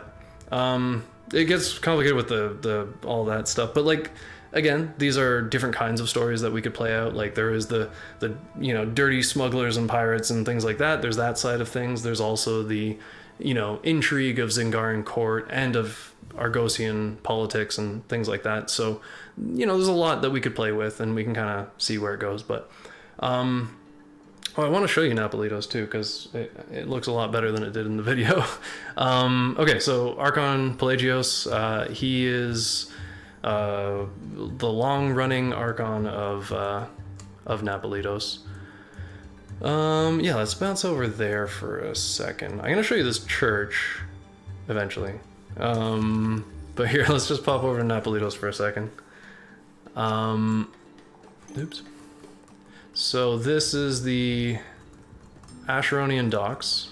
This is kind of like leftover from Asheronian times. As people might know, Argos is kind of built on a lot of the bones of old Archon. Or Acheron, sorry. Yeah, so they kind of, there's remnants of the architecture and stuff. A lot of this is built into the map. I have been kind of adding a few things here and there. These will be sort of storehouses and... Oh, jeez. Apparently I need to do my Duolingo. Jesus Christ. Okay, alright. Yeah, so, yeah, it's still a work in progress, but, like, mostly it's kind of set up. Yeah, there's different parts of town. Down by the docks, a little bit shadier, whatever. This will represent a bridge to the other part of town. Now, within the IC, the in-character, whatever of it. Oh, jeez. This is why you use a control. It's a little smoother. Yeah, there will be like another part of town over there, and maybe over time I will add that. It would take a while and stuff. So yeah, for now, we're not gonna do too much with that other side, but like it could come into the fiction of things or whatever. So just something to keep in mind. That other side of town is more run down than up here. This is actually kind of the nicer area, but even it has like sketchy places, because Napolitos does have like a fair bit of crime and what have you. So this area will be a bit of a place, kind of an area where a lot of people will go, like people coming in from merchant ships and things like that will kind of end up in this part of town. And then there's also this part of town. Oh, these are crappy builds. I'm still working on that. Don't mind that. But there will be things there. There's some established things that I'll get into. But and then up here, that's this is something that I was kind of working on. Again, another build. But this will be sort of the upper part of town. This is kind of where the villas of some of the prominent families. There will be two prominent families in particular that live here. I'm still kind of fleshing these things out, so like I'm open to kind of maybe establishing connections or different things like that or whatever, as long as it fits and makes sense or whatever. Up here is another part of sort of the upper city where people kind of gather. People kind of gather, like once a week, people will come and sort of head up toward the upper city where the Mitrium is. Yeah, no, I love the Argosian pieces. It was a lot of fun to play around with those. Yeah, so this is kind of the like upper. I guess this is the upper city technically, and then yeah, down there is leading up to it. But yeah, here we have the Mitrium up ahead, which I'll show you. But people kind of gather here. That over there is the palace, which I will show you also. But people will gather here. The gated layers. Yeah. Yeah, I'm trying to like give it like a good sense of like, proper town. Oh, this is, I added in dev kit. I'm gonna probably remove that. Anyway. Yeah, so like, there's areas here. This is the Thunder River, which it runs through a bunch of places before getting here, but you can find it on the map. That's where the Napolitos is. It wasn't on that map that I have, but I had to add it, and yeah, Napolitos is situated at the mouth of the Thunder River. Oh, traveling between cities, honestly, well, like in-game, there's warps for everything, so you guys can kind of go nuts. But yeah, so you can bounce back and forth, but the idea will be basically that if you are in character traveling between these places, that you'd have to consider like that you'd have to book like a ship passage, whatever, that kind of thing, to go between them. Jarita would be closer to oh, hey Luke, what's up? Sorry, my buddy is on Twitch. Oh, it took off. Anyway though, yeah, so the what was I saying? Yeah, traveling between like Marbrazo and Jarita would be a bit closer. And then Napolitos is a little bit further away, but yeah, you could still charter a ship there or whatever. So yeah, there will be pretty regular travel between places. I'm still working on this this river. I haven't actually added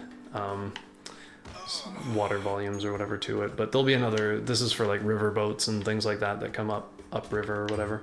So I don't know. Sometimes there's like clutter around, but it's just because like I haven't gotten to it yet.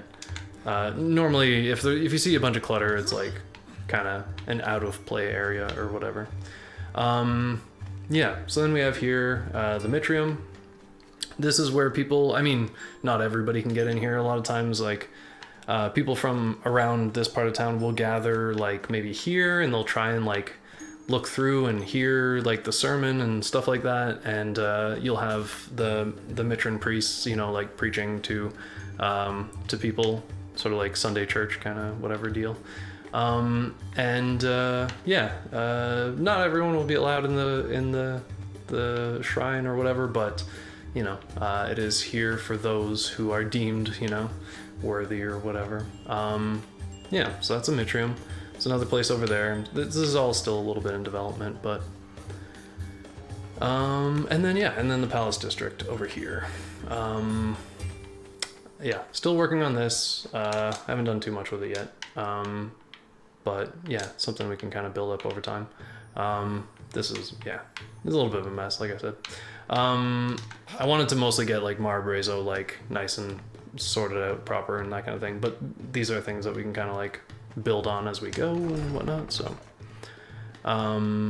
again, yeah, whatever. So part of the fun, I think, is mixing elements from DevKit with like build pieces and things like that. So there'll be a lot of that. I've kind of like hollowed out certain areas so that I have room to kind of like build in and down and what have you. So eventually this will be a pretty cool spot.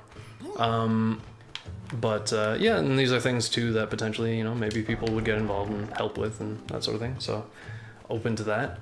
Everything is built in specific clans, so that's something to watch out for. I just want to make sure that everything gets built in the right clan. That's another reason why I kind of want to go through a process of like, okay, let's talk about this. What is this area going to be, and you know, that sort of thing, so that we can kind of figure out what clan to put it in, because players will probably be moved around from clan to clan somewhat regularly, depending on the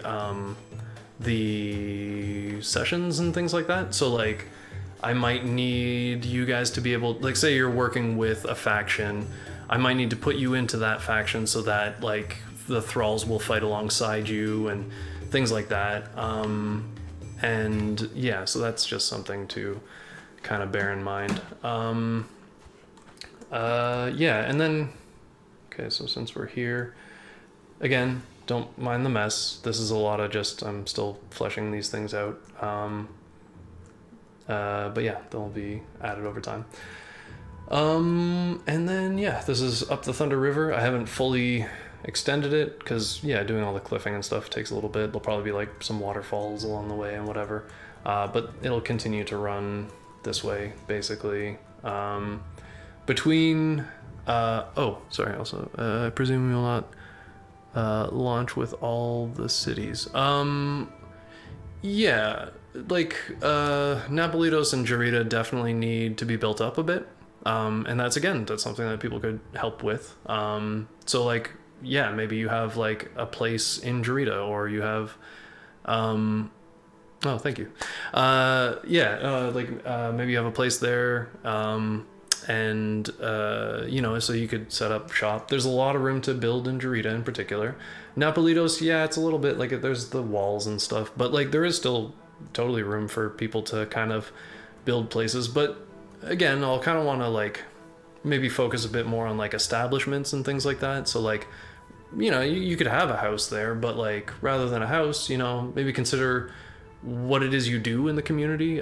Maybe you sell things, or you know, maybe it's you're a purveyor of whatever, you know, so like things like that, which are good because those are a little more open, a little easier for people to kind of like integrate with and build stories around and stuff like that. But you know, if it's just a house, cool, let's talk about that and, you know, ways that we can make that into something. But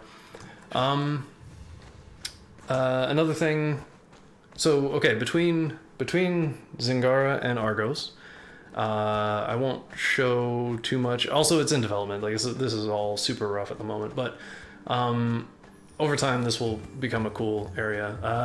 But there is a forest which is said to be inhabited by ghouls and that sort of thing, and this separates Zingara from Argos, which is part of the reason. Which is part of the reason why incursions in either direction tend not to be super successful. So yeah, between here and here, there's one place called Kova, which is have it as a bit of a smaller hamlet and that sort of thing. The map also have wildlife and bandit. Yeah, totally. The thing is, it'll take a bit to like build some of that stuff out, or maybe it'll be built up for like a session or something like that, or you know, like maybe we'll build an arc around like a bandit group, or you know, different things like that. So that is totally things that can be added to the map, either as like builds like that people just do like right there on the thing. Or they, you know, some of the stuff might get added through dev kit as well. So I don't know. We'll see as we go, type of thing. Yeah, because this is this area that I'm showing at the moment represents kind of the area between Napolitos and Jarita. I do have an area for Kova that could work for that. And oh yeah, sorry, yeah, sure, yeah. I'll talk about the session-based approach and everything. So yeah, I talked about it a little bit in the video, but yeah, just to kind of like give you guys a sense of it, because I know it's like I say, it's a little bit new, or well, I mean, it's kind of just based on how like tabletop roleplay goes. This is the area that I was thinking for Kova. As you can see, not very developed at the moment, but anyway, so yeah, so the idea would be that we all make our characters and that sort of thing. I want to spend some time with you guys, like fleshing out characters and everything beforehand, so that, you know, it's all kind of connects with the story. It's all, you know, like that. And so we'll do like session 0 stuff, where we can kind of just like talk through generally how certain things happened, like maybe what it was like crossing, you know, from wherever you came from to here and that sort of thing. We can maybe add some like plot points or whatever. Maybe we RP some scenes. Maybe if, say, you have a connection to one of the NPCs, we could kind of like, you know, play something out that way. Oh, there was one thing I wanted to show you too that will enable me to play multiple characters in a session. There's this cool thing on Tot called Incarnate, which will basically allow me to any of the what are they called? Puppets? Any of the puppets in town, which I've made puppets for any of like the major characters or people that I think I might, you know, embody at some point. I can just kind of switch over into them. I'll show you how that works in a minute. I set some stuff up in Druida, but anyway, so yeah, so we'll kind of play through things that way, with like myself or another GM running a session with people. And that, yeah, so we'll run the session. We'll do like the narration and whatnot. We'll also play NPCs, and, you know, adjudicate roles and, you know, that sort of thing. This is going to be Druida Castle at some point. It's not, it's like blocked out, but still working on it. But the front gate kind of area, setting that up. Because there's Druida.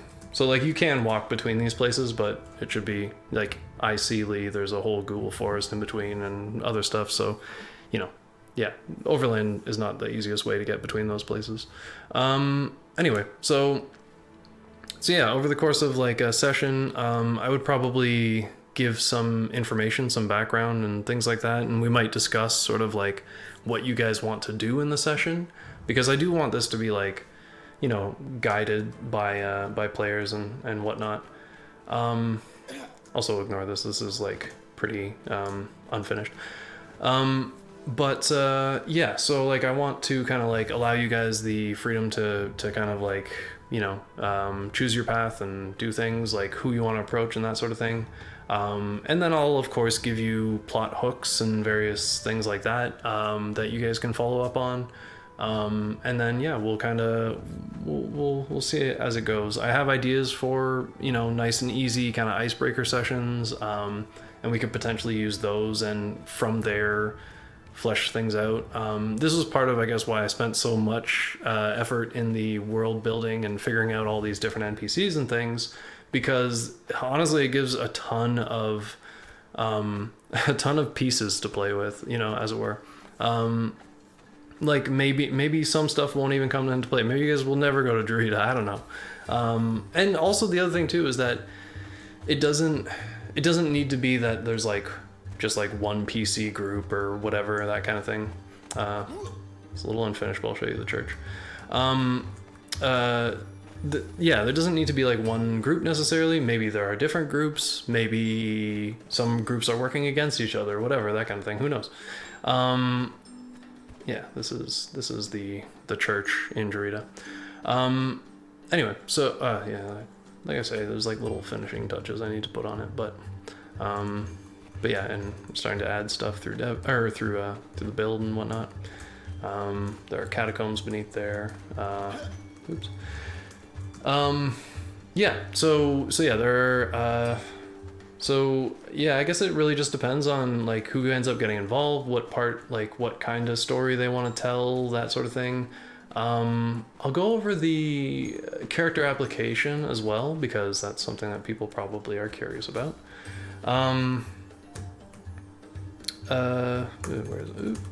Yeah, here. So, so in the end part here, hopefully by this point you've kind of like looked through the document and that sort of thing, and then you can do this. Oops.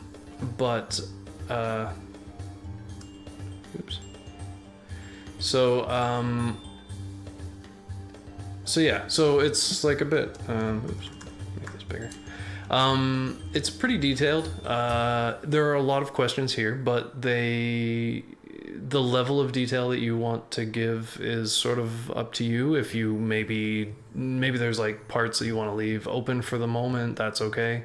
But like, you know, I want to, I guess just the questions are there to make you think about like who it is that you want to play and stuff like that. Oh, right.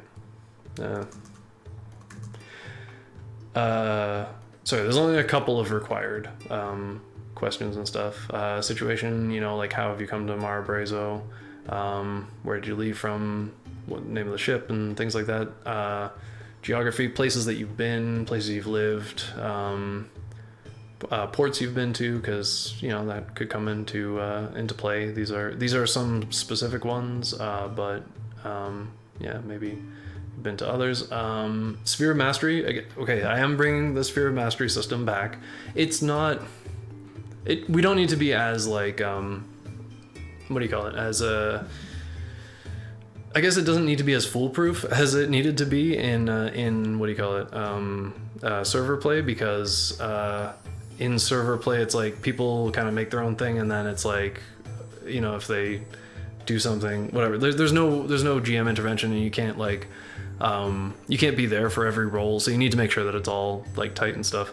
I'm using a lot of the same systems. I'm gearing it more toward something that will be GM adjudicated in most situations. People can RP on their own in like downtime and things like that. That's perfectly fine. And I guess the only thing to keep in mind there is like if there are like contested roles between you and the person you're RPing with, then you're probably going to need to reach a resolution between the two of you. So like if there is something that's like a bit more contentious, I don't see like I'm all for conflict and stuff like that. I don't know if there will be player versus player conflict, but if there is, it will be done in a very deliberate, I guess, way, in a way that is overseen by people. So it's not, yeah, you're not going to be out there and somebody comes up and tells you to give you all their stuff and then you have the choice to PvP or die. It's not going to be like that. So, but yeah, who knows? Maybe there will be player versus player conflict at some point in the future. But the thing is that these will all be things that can be adjudicated by the GMs that are involved and stuff. So these are the ones that most things should fall into these groups. I do still have, for those with the exiled tag who can see all the previous rules from before, those are all still there. I might kind of redo it, I guess, for this, but yeah, it should be relatively straightforward. If you do have any questions, though, by all means, hit me up. There's not no sorcery. Sorcery exists; it's a thing. It would be within the sphere of knowledge, and so, like, for instance, also, I do ask you to kind of like choose an area of expertise. Oh, no, that's okay. That's fine. Yeah, I've been like a little bit vague about it. I don't have hard and fast rules for it. Again, because I feel like it's a little more case by case. And we can definitely work on those concepts like that.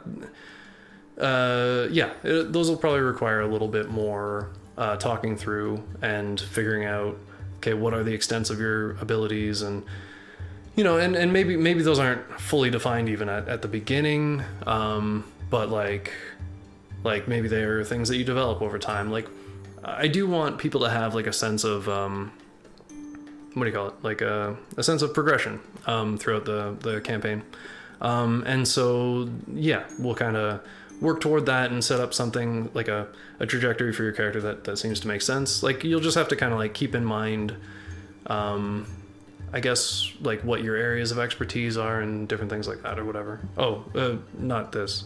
This was just, I just kind of ask you to define like what skill you are most, like your character is most proficient with or whatever.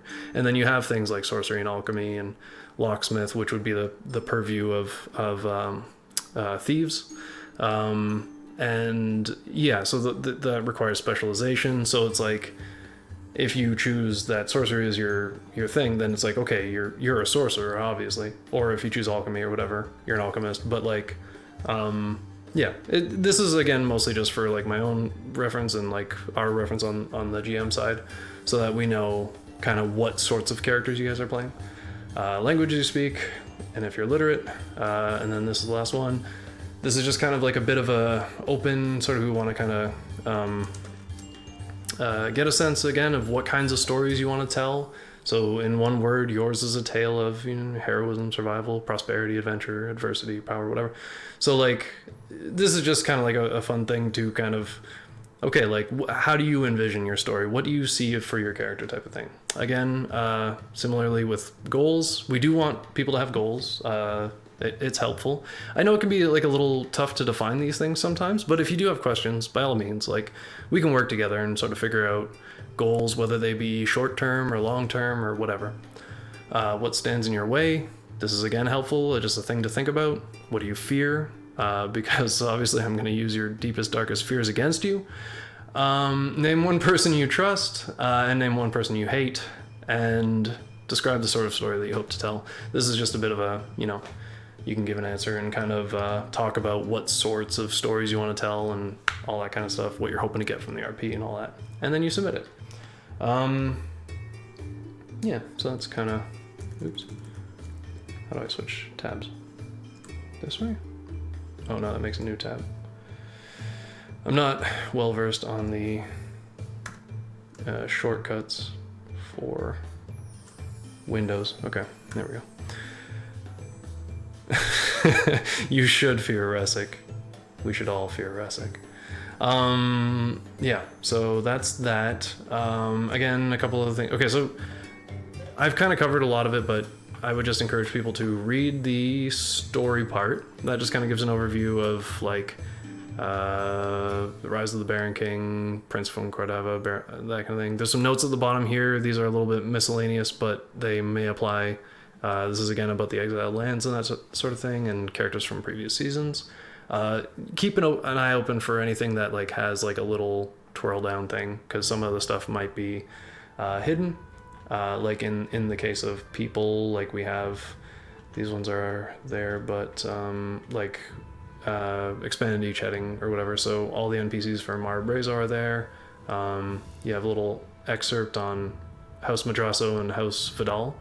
Madrasso being the king of Cordova or whatever, that's his house, and then House Vidal being formerly the ruling family of Jarita, and then Argos here, with, yeah, a bit more on that. Yeah, we all have traumas from Resic. So that's that. Oh, factions, just quickly, but yeah, Baron Guard, a little bit of a write-up on them, the Ashuri, and the Reds. They're, oh, I want to make sure that link goes to the right place, okay. Yeah, so the Reds is sort of like a term that people have used for Northerners, just generally. A lot of it refers to the veneer, but because the red hair and everything, but also just kind of all the pasty white folk that burn really easily in the hot Baroccan sun. So the Picts, we have again Devilfish tribe, the Crows, as they're sort of like, you know, labeled, which is actually people from the Raven tribe. It's just like a ignorant thing that people have called them, and the Children of Gula, who are basically the ape tribe of Pict. Those are just 3 of the ones that are in here. There might be others, but there are a fair few Picts in the area. In Zingara, we have the Cazadors and Somnos. This is, again, this could be a hook for somebody if they wanted. This is an order of Mitran demon hunters, basically, who, you know, they abhor sorcery and demons and the unnatural things in this world, and they, you know, hunt it out and that sort of thing. They have a fair bit of power in Jarita, because they everybody's superstitious, and they think that if it wasn't for them, then they would be overrun with demons and whatnot.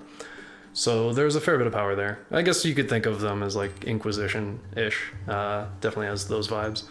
And they would like be everything from Mitran priests to like knights and other things like that. So that's one thing. The cult of Dagon is also very active in Jarita.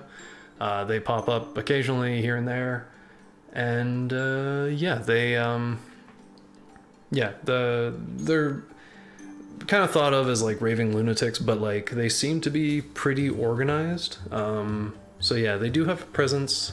They are, underground and that sort of thing, but they may come into play. So just something to keep in mind. And then in Argos, the only one that I have at the moment is House Komoro, which is it was believed to possibly have been an actual house at some point. One of the houses of Argos, or of Argos, but of Napolito specifically. But it has kind of become a name that's just synonymous with a group of basically organized crime in Napolitos. So that's kind of, if you guys are looking for underground dealings and things like that in Napolitos, in the criminal underbelly and that sort of thing, House Komoro would be a potential connect. Yep, very mafia-like. So in terms of characters, in principle, you could have a character that survived BDO story? I don't know what BDO story is. Wait. Maybe I'm just dense. I don't know. And I was starting to flesh this out, whatever. But there are various pirate brotherhoods. At the moment, I just kind of wrote down. Oh, TBO. Yeah, sorry. Yep. They can have come over from exile lands. There's a couple of notes in the story too at the bottom, like I said, that kind of help explain a bit of the carryover and where you would have come from. Yeah, I wasn't sure BDO. I thought maybe it was like a sex thing or something. Anyway, so Black Desert Online could be that. Could be. Which is a sex thing? I don't know if that's true. Okay, so but the Pirate Brotherhoods, yeah, there are the Zangarm freebooters, which they are kind of based out of Tralibes, which, like I said, is a possibility for a later edition. And then there's the Red Brotherhood. There are actually two Red Brotherhoods. There's one in like the Viliette Sea, and then there's also other ones. I have to go back to the book. I've been using the Mongoose books for the most part, just because they're the most fleshed out for the locations and things like that. But yeah, and then the Black Corsairs, which were led by Belit. By this point, Belit would be dead, and Conan's moved on and stuff, so Conan's no longer part. He used to be part of the Black Corsairs. But yeah, they would be, I think they're mostly Kushites, and yeah, I don't know, people from all over, I guess, but they, the development of them over the years after Belit and everything, that's totally open. So those are some different crews that you could join. And as I mentioned, the Sea Dragons, that was one that was invented. It'll be it's like a few, I was thinking like around 10 ships or whatever, a bit of a small armada of pirate crews that all sort of follow Father Trinidad, who is the Baron's father. So the map here is included for you as well. So in case you guys want to see, just something to think about while you're like planning out your character. Like for instance, if like, okay, because this is all over here, right? Now, how did you get here, right? Like if you're Ranastanian, what was the journey from there to here? Like, did you go over land or over water, things like that? Or from Vendia or like places like that. Like you can play someone from anywhere. It's just a question of like, just consider what your journey was to get here. And that's something that we can kind of like, if you want some feedback or different things, we can talk about. And then Zingar, I've included, there are a number of places. I kind of pulled these from the Mongoose books, but they're helpful. I have Cordava and Jarita here, and then other cities, Kova, that's one of the ones that will be added eventually. Some of these places could be added to the map as well. We could build them on there if we want. There's like a lot of open land. The only thing with like open land is that, so like if I'm going to be developing it in DevKit, then we'll just need to coordinate and like, you know, maybe I'll be like, okay, hold off a sec. I'm going to add a bit of cliffing and then you can go ahead and build or something, you know, that sort of thing. Argos, we have Masantia and Napolitos. Masantia, I don't intend to be on the map. That will probably be elsewhere, like, or just like off screen, whatever. But Napolitos is there. And then we got Athos, whatever, all these places. Venzia, no. Well, Venzia is around there. It's close, but yeah, either way. Shem, we have Asgulon. I didn't bother fleshing out too many other places, but again, the Mongoose books are a good source for these. Asgulon will be relevant though. That's where a lot of the Ashuri come from. The Palestinian region of Shem, which is like the Meadowlands. And yeah, so at some point Asgulon will be on there, and there are dealings between oh yeah, right, and Balit was actually descended from the kings of Asgulon, and yeah, so it'll be a pretty relevant place. There are dealings between the Baron King and Asgulon. Zabila, it's a little further afield, but there will be a lot of people from Kush here, so a lot of room to explore Kushites and the division between the Chaga and the Gala, which are, yeah, it's pretty interesting stuff. It's a pretty major port too, like it's a really big port, but it's sort of like the last big port before you go all down the Black Coast and kind of around the bend. So there's like nothing south of there. no big ports south of there really. Anyway, yeah, and then Aquilonia, just I guess mostly like as a, just to give you guys a sense of where we are in sort of the chronology of Conan. We have Conan on the seat of Aquilonia. He is the king. He is in his 50s, I believe, at this point, and he is married to Zenobia. So that's just something to keep in mind. And then just a little bit on Nemedia as well, because that could come into play. But King Tarascus sits the throne. Right. There is... Anyway, I mean, whatever. We don't need to get too much into it, but King Tarascus is there, because he dies, I think, in one of the books at some point. Spoiler. But anyway, yeah. I kind of forget how that goes, but either way. So yeah, Tarascus is currently king. I think later on Conan goes against him, and there's like a war or whatever. But yeah, anyway, so that is that lore. That's just in the locations, and then yeah, character creation. So okay, yeah, I don't know, that's a lot to cover, huh? While I just fly around and show you like I don't know, some other random stuff, how about anybody got any questions? I know that I covered like a ton of stuff there. Hopefully it all kind of makes sense. So the goal: kill Conan, claim the throne of Aquilonia. Yeah, I mean, yeah, so in your goals section, you can put that if you want. How will sessions get scheduled? Yeah, good question. I'm going to open up, I wanted to do that actually, I was kind of hoping to do it before we started, but I'm going to open up the, there's going to be a channel, which I'll show you in a moment, that you can, the season, oh yeah, in terms of the season going live, I mean, I'm going to open up, actually, I'll just do that right now, and actually I think it should be, so what I'm going to do, I can do this in real time, I think, actually wait, just want to do that, delete that, no rivals, same question, okay, so I'm just going to open this up to, I think that, yeah, should be ready. Okay, cool. So I have just opened up a channel in the welcome thing, the welcome channel, or welcome category or whatever. That is called Join Unbonded. And so you can go there and react, use the button at the bottom there And with that, you will be able to.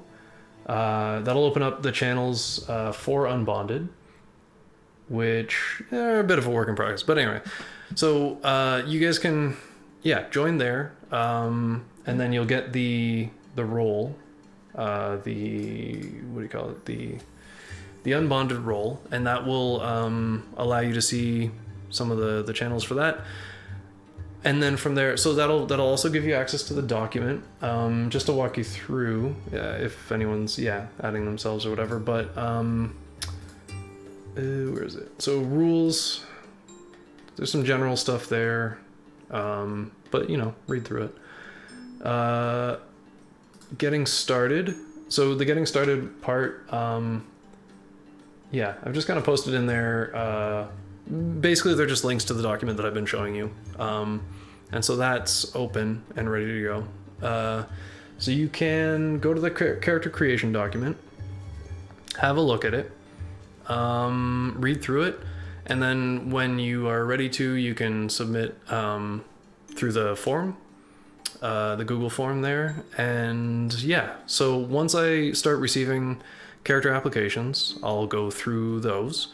And then we'll talk through things, and if there's any places that sort of need to be fleshed out, that kind of thing, I'll work with you guys on that. That might take a bit. I'm not sure exactly how long. I want to make sure that everyone's got a nice, good, fleshed out character, and because like the more fleshed out they are, the more you're gonna get out of this experience. So, and then once we've like sort of fleshed that part out, we'll probably do like a session 0. We'll bring you into the server. And session 0, I don't know, for those who don't know or whatever, it's just kind of like a little bit informal first session where you kind of, get together and you like talk through things and, fill in any blanks or whatever. So we can do that. That might be done in different groups, like, cause maybe like a few of you guys are like, hey, let's do a thing, let's be a crew or something, right? And it's like, okay, so that crew, maybe I'll bring you guys together and say like, okay, let's do like a little session here, and we can kind of like talk through things. It'll be a little bit OC, a little bit IC, we'll go back and forth, and then we'll kind of set the tone or whatever for what the first session will be. And then like I'm hoping to bring people together and allow them to to kind of like get like a regular group that kind of like meets. They might be from different crews, whatever, all that kind of stuff, but I'll kind of have to play that one by ear, see who joins, see what people want to play, and like maybe some people are playing completely incompatible character types, and maybe that will lead to there being multiple groups. I don't know.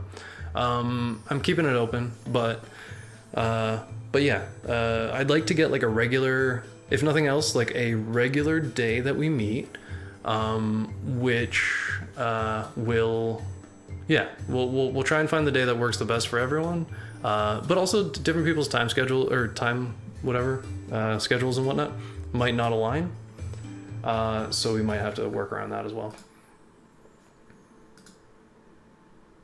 Oh, okay.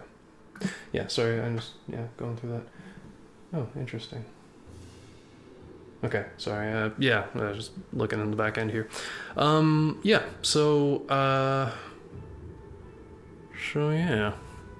Open form events. Let's say mayor's speech. Maybe not vital to the plot, but everybody's presence is required. Yeah, I mean, I'm hoping to keep most of the events like open.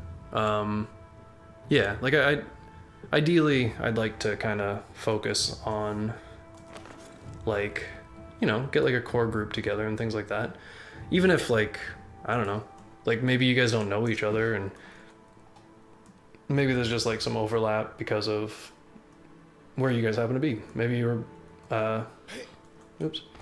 maybe you're both in town and whatever, that kind of thing. And,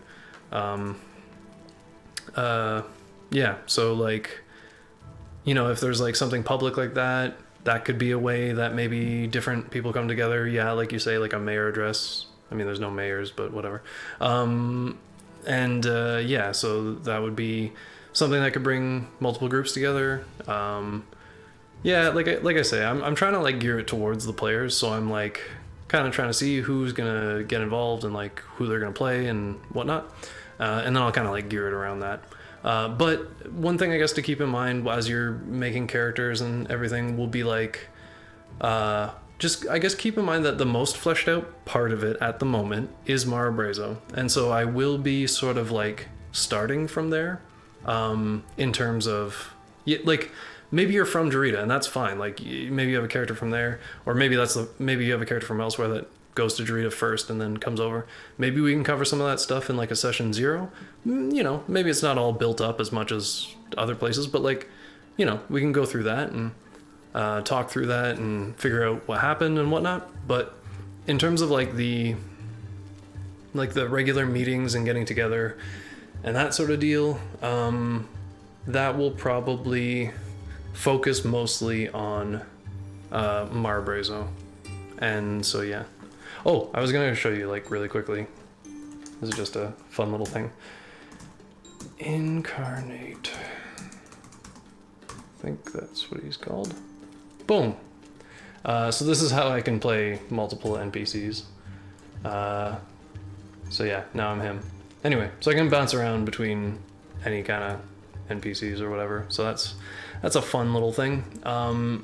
So yeah, like in a session, I'm gonna, like I say, I'm gonna try and keep it like focused on Mara Brazo, and yeah, we'll kind of build out from there. Which is why, like in the character application, there's like a question about like what brought you to Mara Brazo. You know, that is I guess one common thing that we'll all sort of have in common, is that we all ended up here for some reason or another. If you're still a little like unclear about like what reasons those might be or whatever, like, you know, we can totally talk about that. Yeah, because I'm hoping I explained it, but there was a lot. I was going through a lot of different explanations, so we'll see. We'll see what resonated. De-incarnate. Boom. So yeah, that's how. Whoa. What are we looking at now? Oh.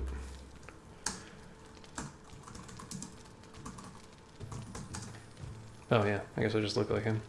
Okay. Anyway, yeah. So that, yeah. So Mara Brazo will be the main focus, and we'll kind of like do some sessions in there. Maybe it'll be a little bit loose to start, yeah, and then we'll kind of focus more as we go along.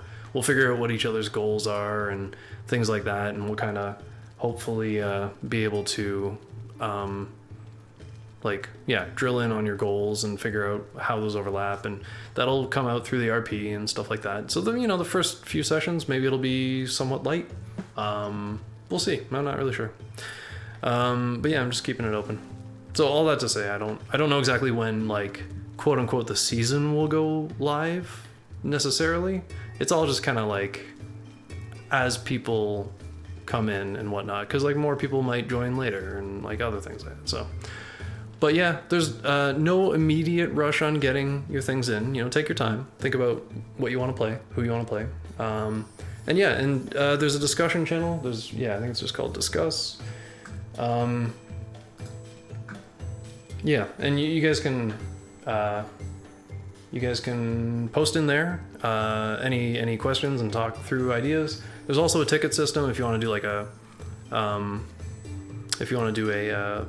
like a direct message or whatever and that kind of thing. I'll be fielding all those tickets. So if you do have an idea and you want to like talk about it, you can open a ticket and I'll talk to you through that. If you want to keep it like secret and don't want people to know about it, whatever. Otherwise though, can players also host events? Yeah, in theory. I mean, honestly, anybody could in theory be a GM. That is a role that could be given, you know, I guess in a similar way to like how we did like storytellers. Is that you? In a similar way to how we did like STs and things like that in previous seasons. Like it's a little different, I guess, but you could be like a GM. Like that's what we'll have in this. And in theory, anyone could be a GM. The main thing, hello. The main thing is that you just want, we just want to make sure like everybody's on the same page and stuff. So we'll have like a little private powwow, whatever, that kind of thing, whatever, to talk about like lore and make sure we're all aligned on things and whatnot. If you're going to incorporate any other NPCs that like are from the thing, like there are some NPCs that are open, like other people could play them. There are some that I might want to like there might be specific things about that I might want to play or whatever, but I'm down to join in for other people's events as well. I know Resic has some things that he may run at some point, and yeah, I don't know, we'll just kind of see where it goes. But yeah, like I said, it's all pretty open, it's all pretty flexible, and yeah, we'll go from there. Yeah, so hopefully we can start working on characters and all that and go from there. That's all I can think of right now. I don't know. Oh, yeah, shoot, I forgot. There's one other, just when we were talking about like places for players to develop and stuff. So again, this is Smuggler's Boardwalk, run by Seleucus, who lives over here. Oops. But or that's his office anyway. And then around the corner here, this is a little bit open at the moment. 200% more ladies, nice. So yeah, this is another area that I've kind of like marked out for future development. The one thing with this, I guess, is just that like this area would be, it's a little further away from like, oops, the where the Baron King kind of, you know, it's a little bit out of his oversight, this area here. And this could be developed as like a place where, you know, people could like set up shop and that sort of thing. This area would be a little bit more overseen by Seleucus, the Argosian smuggler. His crew kind of, yeah, has a little bit, because they're so far away from the Baron and things like that, and he has his own sort of crew and whatnot, they kind of, they're not like beyond his reach, but they are a little bit more autonomous. And so this, like the development here would be a little bit more under his sort of purview. So anyway, just something to keep in mind. But yeah, totally open. Yeah, I just tried to make sure that all like the cliffing and all that kind of stuff was like set up so that, you know, people can, these are trees can all be chopped down, whatever, except for the ones that can't be. Again, I just want to make sure that people like build in the right clans and things that make sense or whatever. This is an area I had in mind for a future development for like a whole other faction as well. It's all pretty loose at the moment, but if anybody is interested in kind of like fleshing those ideas out, I'm down. Might take a little bit. That's the only thing.